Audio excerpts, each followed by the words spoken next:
She said they're just so excited to see you. So Bahia would like to know, are there any preventative measures we could take in 2023 to avoid certain unfavorable events unfolding in your timeline, like war, famine, earth changes?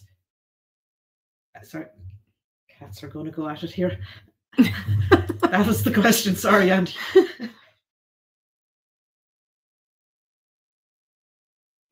With famine, you're not there yet.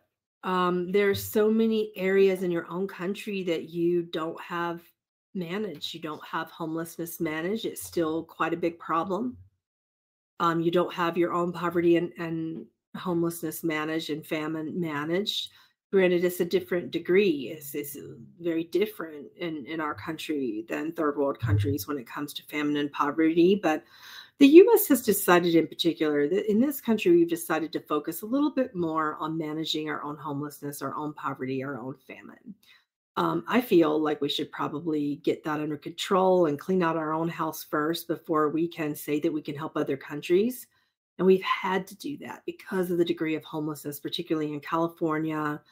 Florida has gotten a lot worse with homelessness, and it's still not perfect, but it's a lot better than it is in your time frame.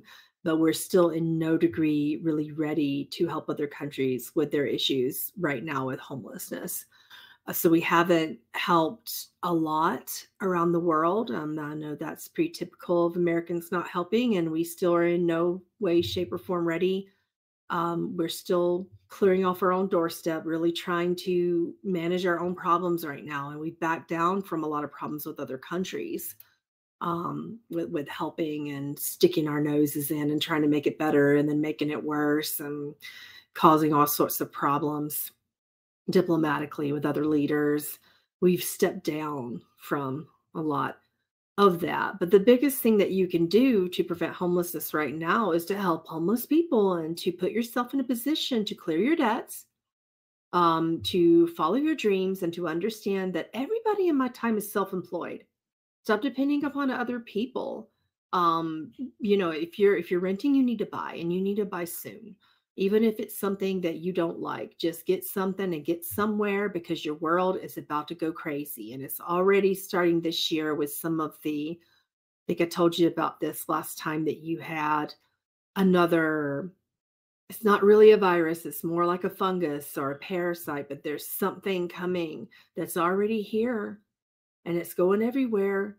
And there's no treatment for it. It's medicine resistant, already starting. And it started, from what I believe, the research indicated that it started at a paper mill. Some people were saying it started at hospitals. You need to be aware of that. Wash your hands, eat well, build your immune system, bleach everything. And that's really the only thing that kills this, is just a bunch of bleach. To bleach everything, bleach your countertops. If you have a kid in daycare right now, maybe reconsider that, or do your best to make sure that they are following clean protocols, with hand washing and cleaning off their tabletops, because this is not the same type of thing. It's not like Corona. It's not the same pandemic to go through a pandemic with a virus that just kind of gets better. But when you get a fungus, and that's a pandemic, that's a completely different story. So what you can do now is build your immune system, follow proper hand washing protocol. Masks won't help you. It's not transmitted really in the air. It's transmitted through handshakes and touch and through germs on countertops and in toilets. And it's transmitted through fecal matter. It's transmitted not through the way you breathe. So masks are not going to help you. Right now, you need to be building your immune systems. Stay away from hospitals. I mean, I do anyway. Maybe I'm just an old fogey, but stay away from these medical facilities that are, because it's primarily spread through and from the elderly. And I'm not going to tell you not to go visit grandma, but keep her as healthy as possible. Maybe begin treating her with tinctures and elixirs and different medicines that are more herbal. Maybe consider that. As opposed to her having to go into the doctor all the time to get her blood pressure refills. You can do something else and rely upon Mother Earth to help her instead, because it is spread at hospitals It's starting to go into doctors' offices now. That's a big problem that we didn't really get a chance to cover is the prevention of that fungus. Um, and I feel that if you start working on your bodies now by eating the right foods, exercising, getting clean air, build your immune systems, plant and grow your own foods if you have the proper nutrients. We can get into that if you want, but preventing this pandemic would be really important and it would help people in my time frame as well. That's why I come to you, is because you can possibly change and help yourselves and future humans by preventing this fungus from getting any worse. Thanks for all of that, Andy. That's really good advice. What's this pandemic or this virus called in your time? I read something about something called C. auris, or I can't remember. That's it. It's C. auris is what it's called. It started at a paper mill somewhere in the Midwest, and then it started spreading to some hospitals outside of Metro Detroit, and it went from there. So, hey, don't blame the Michiganers, but it is what it is. Ohio, you'd be happy, huh? Thank you so much. That's really good advice, Andy. Thank you for that.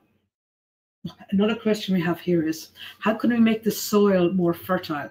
What can we be doing now to replenish the soil? Oh, so many things. We run by worm beds, which you can watch. My friend who is a big part of some of the science behind that show, Littlest Big Farm or Biggest Little, whatever that was. I forgot the name of it because it's been so long, but they had it right with starting with fertilized worm beds. But insofar as like, putting the poop from your animals back into the land, that can like cause more problems with the fungus that we just mentioned. So I'm not, it's not an animal spread fungus, but in general, I don't like that whole idea of putting poop in little water sprayers and mixing it with your water and spraying it everywhere. But worm poop seems to be a lot better of an idea, at least via drip. You don't want that spraying all in your air. And worm beds are an excellent idea. I would say just keep in mind, you have to stop tilling. That's one of the things that our agricultural scientists determined was destroying and depleting the land, was just tilling too much and using the pesticides. It's one of the things we don't do anymore.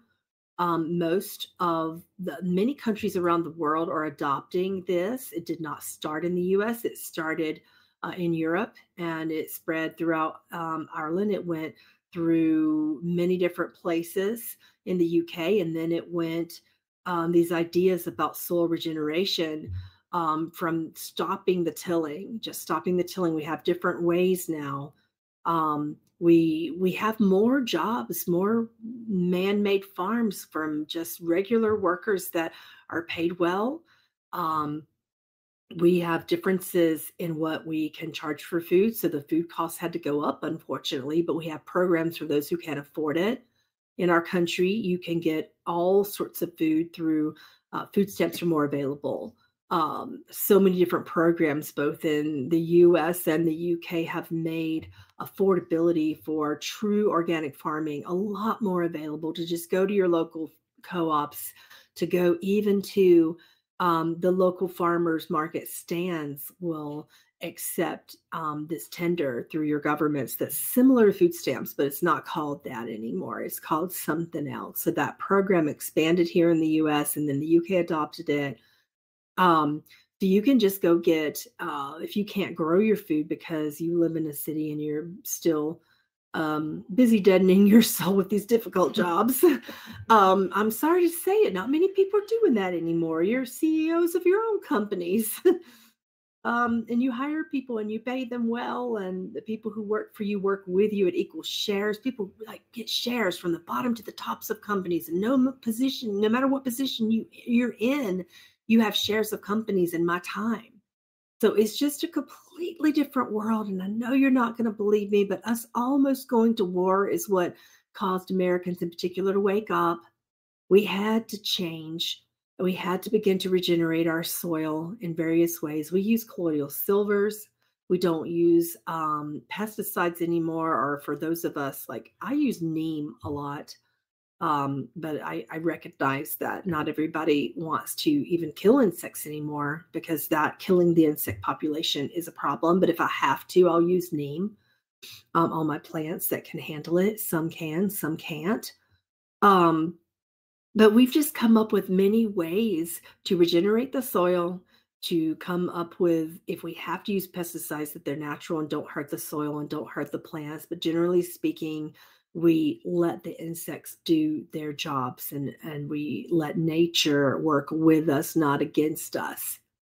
And we don't remove snails. We don't remove necessary insect populations that would be beneficial for the biostructure of the land around us. And that's the biggest thing. You guys, you need to all go watch some of my scientist friends over at Little Lispic Farm, and our biggest little farm, excuse me. I can never remember that name.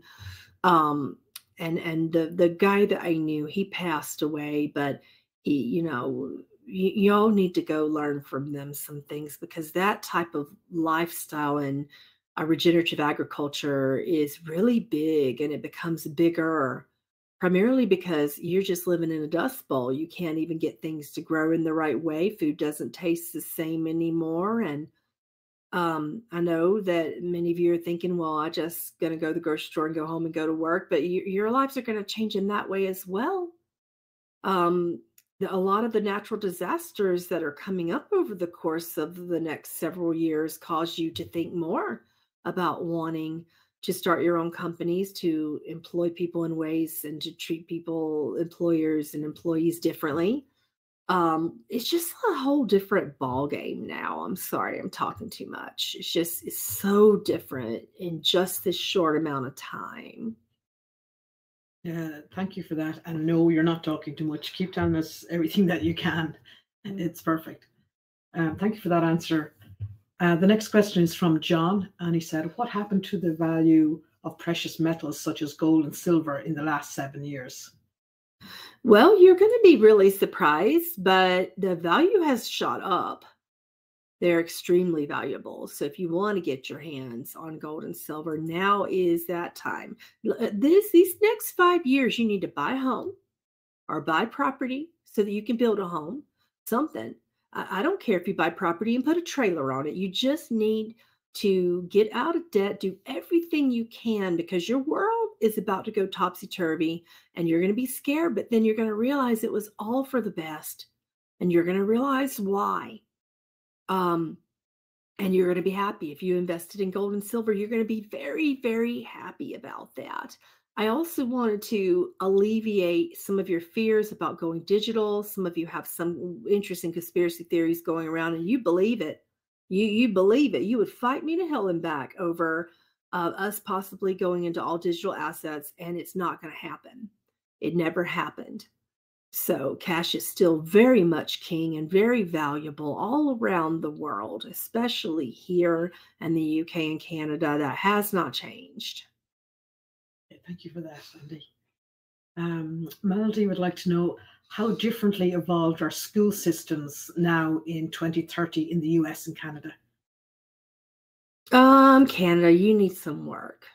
You're about the same as you were in your time frame where you're reaching me now.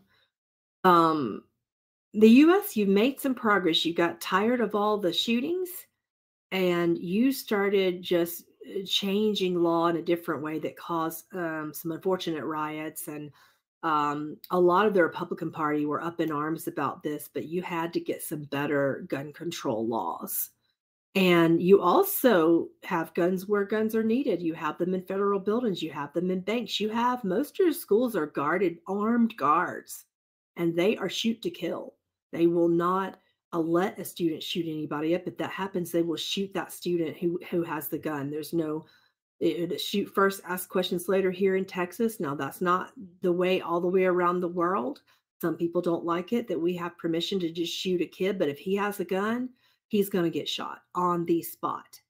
And some of you are going to be pretty mad at me that those laws are in place where they have those permissions. But we had so many instances of kids, law enforcement being like, oh yeah, is it really, does he really have a gun? Is it fake? Is it real? We don't even care anymore. Nobody's getting hurt. And if you come with even a pretend gun and you yield it, you wield that gun upon a student or teacher, you pull that, we find it, and you pull it on somebody and you point it in their direction, those armed guards, which are at every door and walking the hallways of Texas schools, are going to shoot you. We don't care if you're a kindergartner.